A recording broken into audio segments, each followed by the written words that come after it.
महानगरपालिका क्षेत्रात मूलभूत सोयी सुविधांचा विकास योजना अंतर्गत प्रभाग क्रमांक 13 फिरदौस नगर येथील खुल्या जागेत वॉल कंपाऊंड बांधणे या 25 लाख खर्चाच्या कामाचा शुभारंभ आमदार फारुख शाह यांच्या हस्ते झाला आहे। शहरातील महानगरपालिकेच्या मालकीच्या खुल्या जागांवर बेकायदेशीर अतिक्रमण होताना दिसून येत आहे।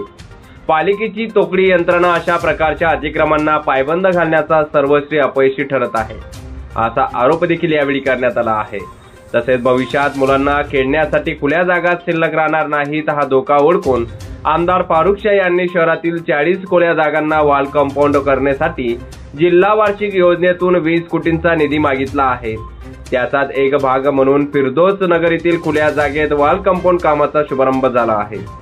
क्रमांक 13 येथे एक मोकळ्या जागेच्या वॉल कंपाऊंडचा शुभारंभ माझ्या हस्ते करण्यात आलेला आहे। या कामासाठी माझ्याकडे आमचे ह्या प्रभागातील नगरसेवक सरभाई बिल्डर तसेच युसुफभाई मुल्ला, हाजी साबिर शेख, उमर अन्सारी आणि ह्या संस्थेचे जे चेअरमन आहे आमचे मार्गदर्शक आदरणीय इखलाक भैया तसेच जाहिद हाजी साहब ह्या अनेक लोकांनी माझ्याकडे ह्या कामासाठी मागणी केलेली होती आणि त्या निमित्ताने मी नागरिकांच्या मूलभूत सोयीसुविधा ह्या योजनेअंतर्गत 25 लाख रुपये ह्या कामासाठी मंजूर करून दिलेले होते आणि आज त्याच कामाचा शुभारंभ माझ्या हस्ते करण्यात आलेला आहे। आज ह्या प्रसंगी माझ्या समवेत माझे सदर हा कार्यक्रम अलहाज अखलाक यांच्या अध्यक्षतेखाली संपन्न झाला आहे।